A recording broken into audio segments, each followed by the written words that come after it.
Greetings. This is the Downbelow RPG vlog, essentially, of developers talking about this game. We make a game. I'm Ian. I'm Steve. This game is about a cyberpunk future in which, in our main setting, weapons and other substances may be difficult to get. There will be a paper version of this, or honestly, probably an electronic version with words soon. But for now, it's a lot more straightforward for us to get our thoughts on digital film so we can revisit this later, and honestly, so can you.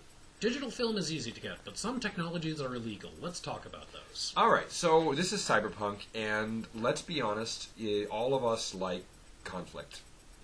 Mm-hmm. The cool thing about movies is not just the tense hacking scenes, it's not just the tense negotiation scenes. We all want to see the scenes where the heroes are involved in one way or another in the gunfight, in the standoff, in the kung fu fight, whatever.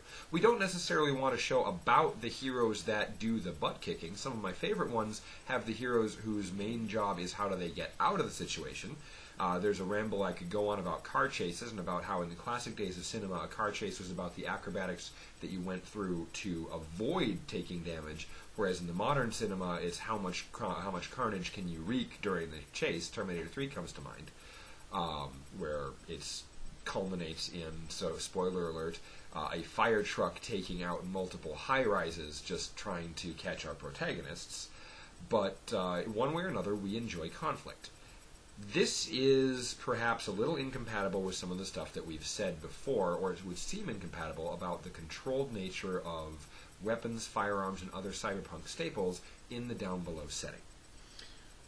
Well, for one thing, even if you take away people's guns, it's not like people are going to stop fighting. In Great Britain in the modern day, guns are very strictly controlled, but people still have assault with deadly weapons at a pretty normal rate for a first world country, because people will pick up blunt instruments or sharp instruments and go at each other with them. People are violent beings. It is part of the human condition, and while it's in the parts of the system where everything works, violence is sublimated in a variety of ways.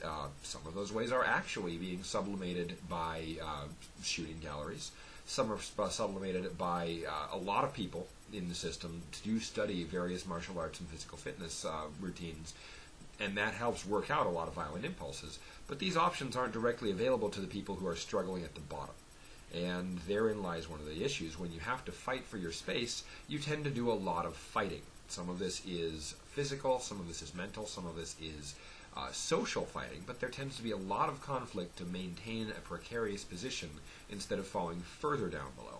This is good. Conflict makes story interesting, and one of the interesting conflicts that you can portray in a Downbelow game is the conflict over who gets the limited supply of actual modern weapons that are available in the Downbelow economy. So first things first, weapons aren't illegal, but guns are. The main reason for this is that most weapons cannot be used long range. If you want to, well, bows and arrows are an aside, and I'll get there in a moment. If you want to hit somebody with a brick, you need to be close enough to hit that person with a brick. Conflicts that are up close and personal are often easier for police forces to diffuse, but almost definitely rarely involve innocent bystanders, which is the primary concern of the seemingly lackadaisical Nuevo Paradiso constabulary. As long as it is quiet and behind closed doors and does not disrupt the status quo, they'll turn a blind eye to an awful lot of things, and most people in Downbelow have a vested interest in keeping that blind eye turned. So guns don't fit any of those categories, though. Guns are loud, guns can reach out and touch someone at a long distance, and guns are probably second only to bombs in collateral damage. A sword does not have that much collateral damage. A gun easily can, because that bullet will keep traveling until it hits something.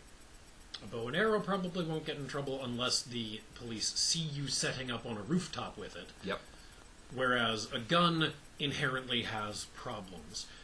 Explosives are also illegal, by the way. As a side note, by the way, this does not mean that this is carte blanche for your player characters to be walking around in anime chic with trench coats and swords, because while possession of a sword and transport of a sword is far from illegal, it's very legal. Intent to use sword to commit harm is definitely not on the kosher list.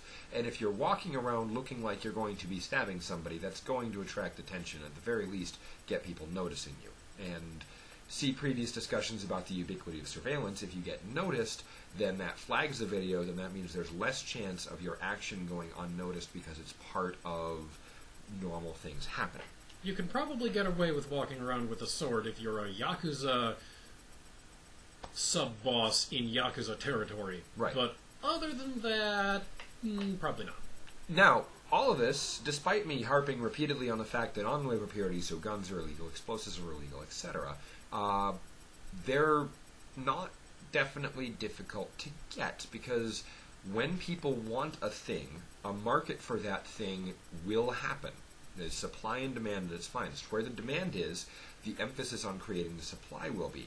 And there are plenty of ways to sneak and smuggle fairly limited but serviceable amounts of guns or other dangerous weapons onto even a closed system, because it's not actually completely isolated.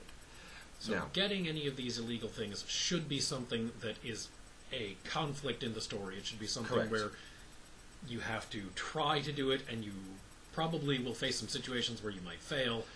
We'll talk about the system side of it tomorrow, but some storyline themes of this will be that the guns you're going to get are going to be last decade's, last century's guns. You're not going to be getting your Star Trek phaser rifle. You're more likely to get an AK-47 that's been buried in the Siberian mud for a winter.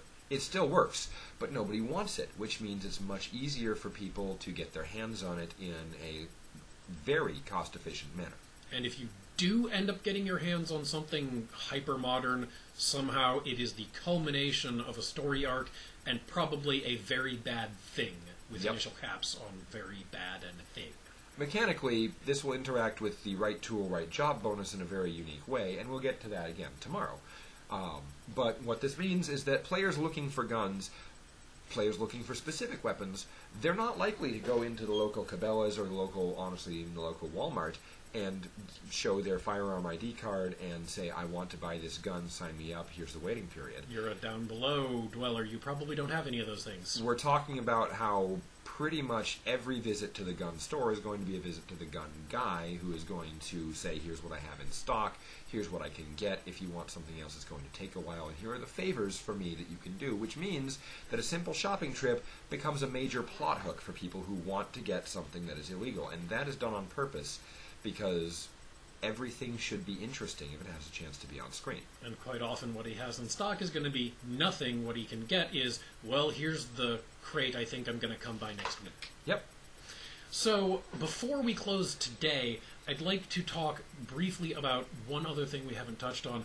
What are some other technologies besides guns and explosives that are illegal, either in the world of Downbelow in general or on Nuevo Paradiso specifically? Technologies that are illegal. There are certain surveillance technologies that are technically illegal. The people who have them tend to be governments and corporations who are above that section of the law because they're using it on what is functionally their private territory. Illegal for private citizens to use. Exactly. The private citizen is going to be looked on very funny. It might not be technically illegal to have a high-powered directional microphone, but it's going to raise more than a few eyebrows and possibly get you on some watch lists, because while there are tropical birds on Nuevo Paradiso, many of them are imports, and it's not that rare to see them, for instance.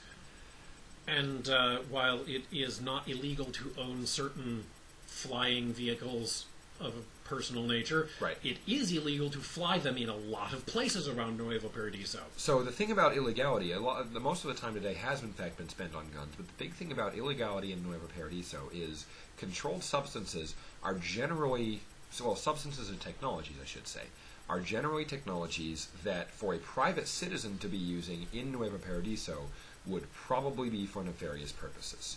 If you have high-powered binoculars and a high-powered microphone, if you lived on the mainland, you could be a very exotic bird watcher.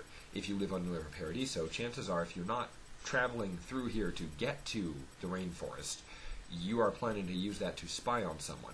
If it becomes known that you have these, even though they're not actually illegal, that will land you on watch lists, because the only reason for someone to have this is to commit crimes against this person. Lockpicks in the modern day are an excellent example of that. It's illegal to have lockpicks because the only reason to have the lockpicks is to pick a lock. So while it's not technically illegal to own these technologies, and nor technically illegal to sell them, you do get looked at funny if you have them, and because what is illegal is using them in certain ways or places, and those ways and places are quite ubiquitous. And as a final note, there are a few things that are in fact straight up illegal for private citizens to own. Most of these things are things that are designed to only be used for this. Automatic lock-picking guns, portable battering rams, anything that is purpose designed for something. If it's purpose designed for law enforcement, it's probably illegal for a private citizen to own, because the only purpose a private citizen would have is either taking the law in their own hands or bypassing things designed to protect the upstanding peace. So tomorrow we'll talk more about the systems for getting illegal things and using them. Thanks for listening to our extended discussion of illegal technologies in Downbelow.